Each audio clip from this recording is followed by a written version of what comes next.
que Dieu a choisi du milieu du monde pour qu'il porte du fruit, un fruit qui demeure. Alléluia, Alléluia, Alléluia, Alléluia, Alléluia, Alléluia.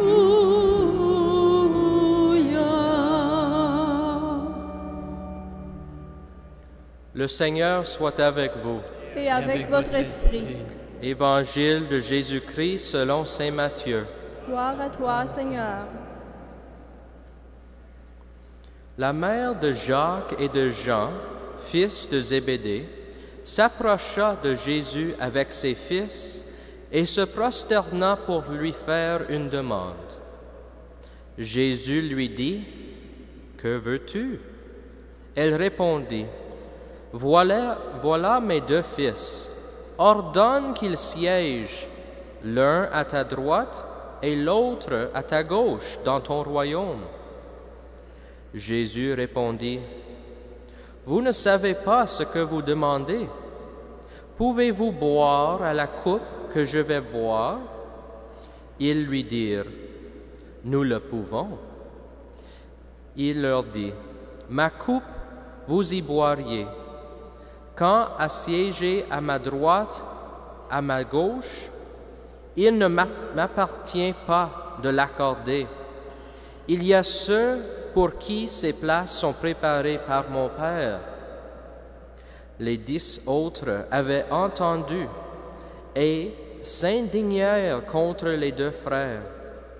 Jésus les appela et leur dit, « Vous le savez, les clés des nations païennes commandent en maître, et les grands font sentir leur pouvoir.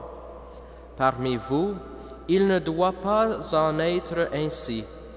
Celui qui veut devenir grand sera votre serviteur, et celui qui veut être le premier sera votre esclave.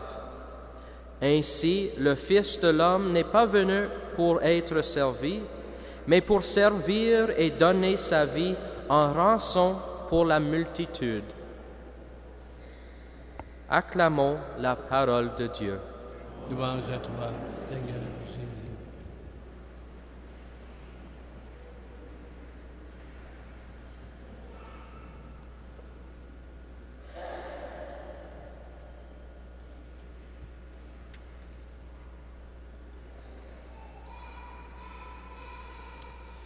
Alors, mes amis, vous avez vu qu'on est habillés en rouge parce que c'est la fête de Jacques, le premier apôtre à donner sa vie pour Jésus. Il a été décapité, si ma mémoire est bonne, par le roi Hérode en 44, à peine 10 ans après la mort de Jésus. Et il est très, très présent dans l'Évangile, Jacques. Il est parmi les premiers appelés. Il était pêcheur à Capharnaüm.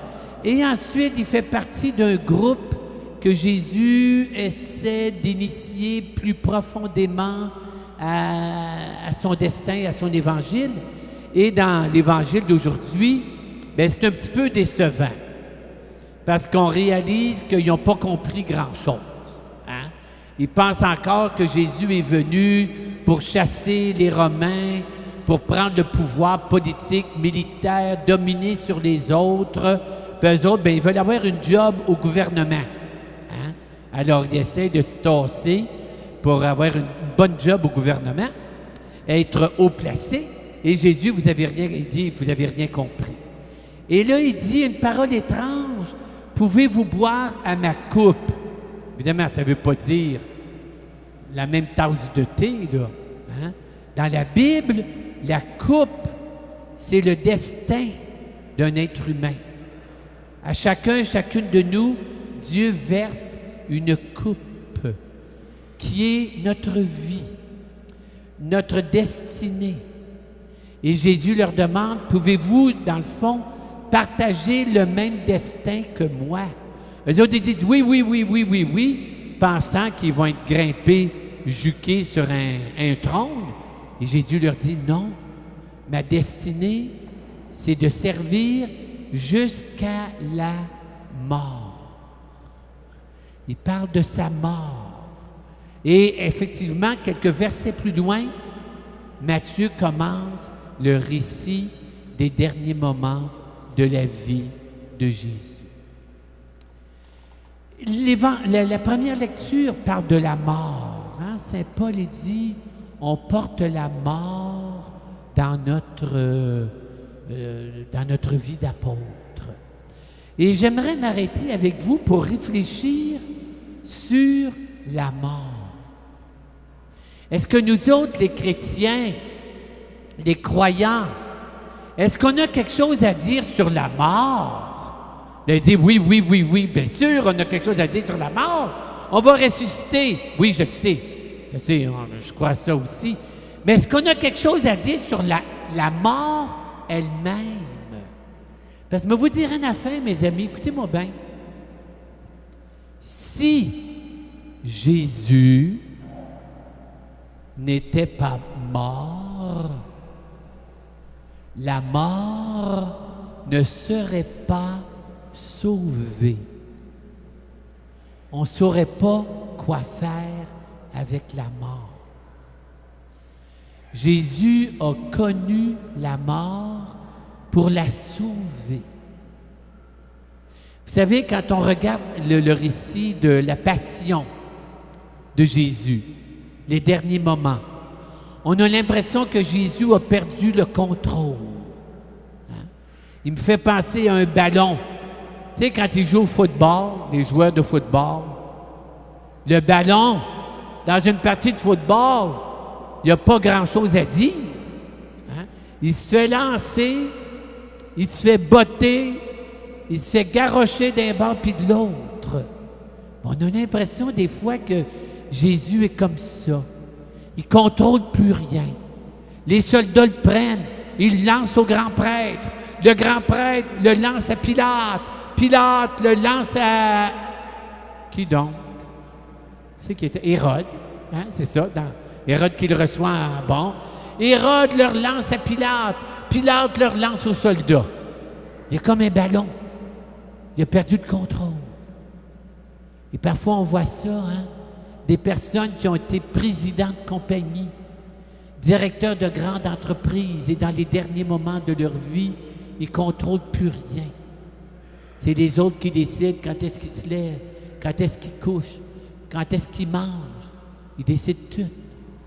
Or, pourtant, Jésus a dit, « Ma vie, nul ne la prend, c'est moi qui la donne. » Ça, mes amis, c'est la clé de lecture pour comprendre la mort de Jésus. Comme c'est marqué à la fin de l'Évangile, hein? Le Fils de l'homme donne sa vie.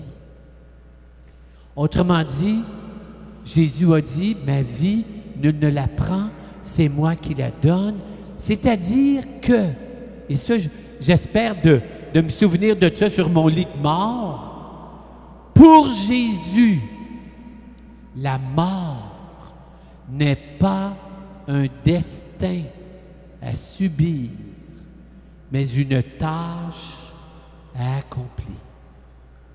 Pour Jésus, la mort n'est pas un destin qu'on subit, mais une tâche à accomplir.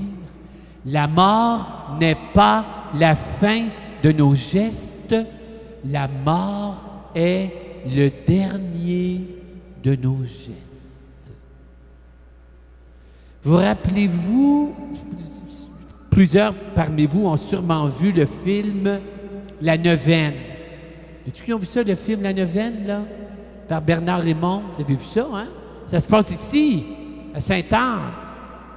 Et puis là-dedans, il y a comme deux morts. Il y a une mort épouvantable, dramatique. Et puis, il y a la mort de la vieille grand-maman de la petite rivière Saint-François, là. La vieille grand-maman. Et elle fait de sa mort un acte, un geste. Alors, c'est quoi? Qu'est-ce qu'on peut faire de notre mort? Ben, je regarde Jésus sur la croix et je regarde et j'écoute les dernières paroles de Jésus. Dans l'évangile de Luc, il y a 3 paroles de Jésus sur la croix. Je vais vous aider, je suis sûr que vous vous en rappelez, mais vous aider un petit peu. Première parole, Jésus, il regarde tout le monde là, qui crache sur lui, qui le méprise, et Jésus dit, « Père, pardonne-leur. » Vous rappelez-vous? Ils ne savent pas ce qu'ils font. Première parole. Deuxième parole, il y a les 2 voleurs, chaque côté. Puis il y en a un qui dit, « Ah, Jésus, si tu es Messie, sauve-nous et nous avec. » Bon. L'autre voleur, qu'est-ce qu'il lui dit? Il lui dit, « Seigneur, souviens-toi de moi. » Et qu'est-ce que Jésus lui répond? « Aujourd'hui, avec moi, dans le paradis. » OK, deuxième parole.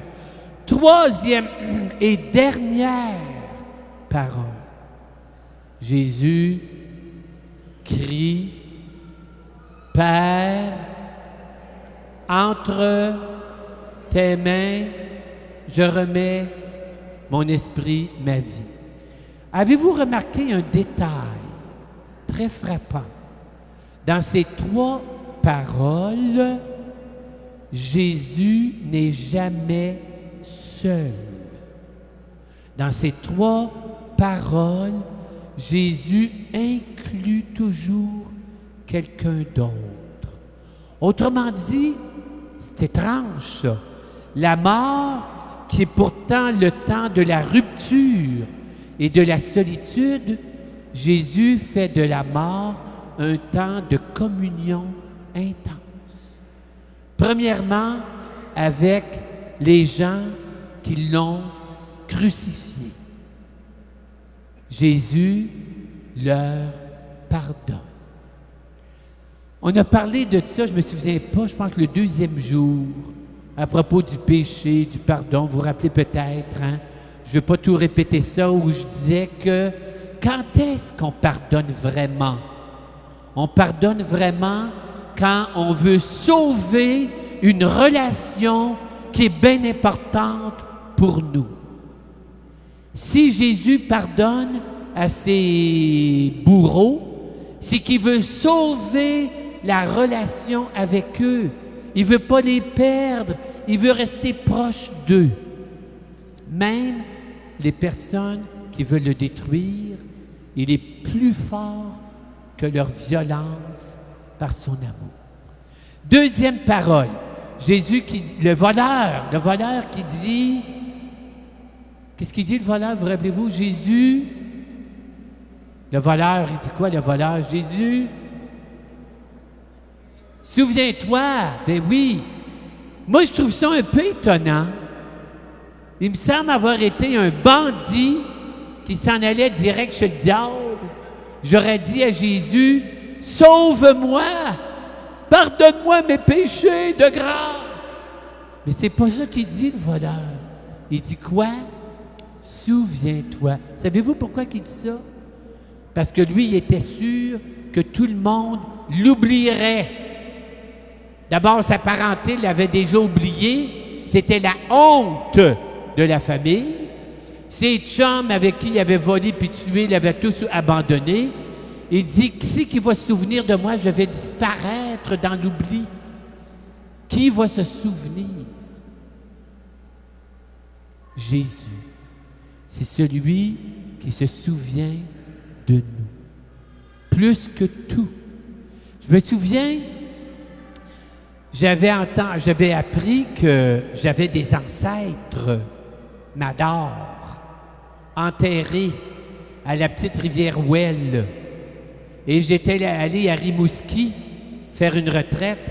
Et en revenant, j'ai dit, je vais aller voir la tombe de mes ancêtres. Je suis arrêté à la rivière Ouelle.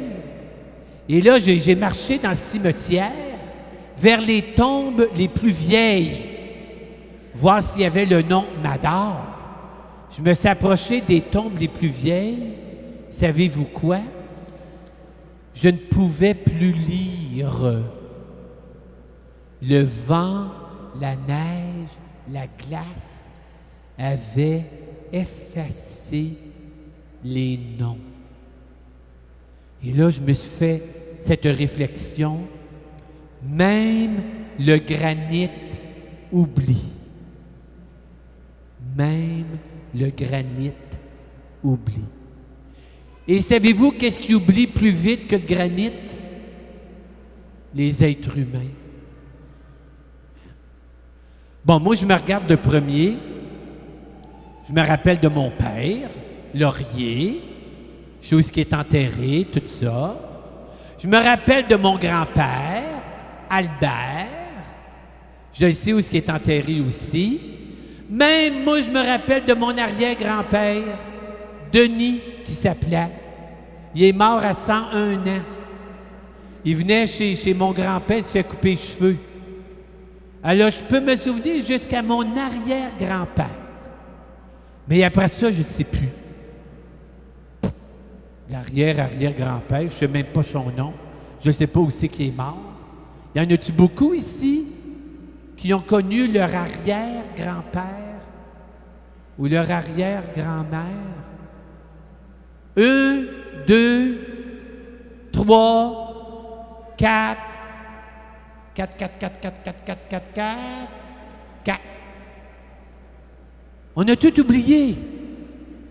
Hey, fiez-vous pas sur les humains, là. Les humains oublient. Il y en a un seul qui se souvient de nous, au-delà de la mort. Et c'est Dieu, c'est Jésus. Troisièmement, je termine avec ça, la dernière parole de Jésus. Entre tes mains, je remets ma vie. C'est quelque chose, ça, hein? Qui c'est que je rencontrais l'autre jour? Ah, le Père Poisson, qui est venu ici. Il y a eu 3 ou 4 pontages.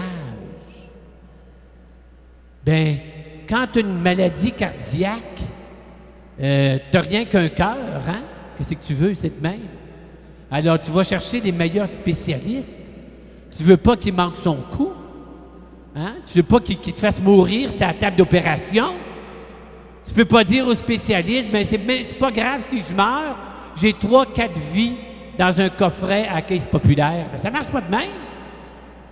Notre vie, on n'en a rien qu'une. On y fait attention. Ça me fait penser, quand j'étais tout jeune, chez nous, on était 3 gars. On suivait d'1 an chacun. Et on avait une vieille ma tante Artémise, était veuve, n'avait pas d'enfant. Elle vivait toute seule dans sa vieille maison. Elle avait toutes sortes de vieilles antiquités. Puis une fois par mois, notre mère, elle nous amenait visiter ma tante Artémise. Et là, c'était au mois de juillet. Elle nous amène en plein mois de juillet. Nous autres, on voulait aller jouer au baseball dehors. Elle nous amène chez ma tante. Un beau dimanche après-midi. On avait-tu hâte de sortir de là? Hein? Et ma tante, comme je vous disais, elle avait de très belles choses. Et entre autres, elle avait un vase en cristal taillé qui lui avait été donné le jour de ses noces par sa grand-mère, qui elle-même l'avait reçu de sa grand-mère, laquelle l'avait reçu de son arrière-grand-mère, laquelle l'avait reçu de Samuel de Champlain en personne. En tout cas, c'était bien vieux. Et alors, elle avait mis ça sur sa table à café. Elle était bien contente. Bien là, nous autres, les petits gars, on était assis, on gigotait, on avait hâte de sortir. Puis il y en a un qui accrochait à la table. Le vase de ma tante, il a fait ça comme ça. Pauvre ma tante, elle a oublié ses rhumatismes, elle a sauté sur le vase. Elle est allée le serrer dans la cuisine. On ne l'a jamais revu, ce vase-là. Mais je le comprends. Ma tante, elle ne pouvait pas dire « Cassez-les, les petits gars, c'est pas grave, je vais en acheter un autre chez Walmart. » Son vase était unique. Notre vie est unique. Et au moment de la mort, qu'est-ce qui se passe? Notre vie nous glisse entre les mains. Et à un moment donné, il va se briser dans la mort. Mais regardez ce que fait Jésus. Il prend sa vie sur la croix. Il dit, Père, entre tes mains, je laisse tomber et briser ma vie. Jésus avait compris que le beau vase de notre vie se brise dans les mains du potier, de celui qui a fabriqué le vase et qui me l'a donné. Et que Dieu reprend ce vase brisé dans la mort pour me le redonner encore plus beau dans la vie éternelle. Autrement dit, Jésus a fait de sa mort un grand geste de confiance. La vie me vient d'un Dieu Père qui m'aime. Et Dieu Père m'aime en son Fils Jésus au-delà de la mort. Voilà ce que Jésus nous apprend, voilà ce qu'il nous apporte, voilà ce qu'il nous révèle. Nous allons poursuivre notre célébration.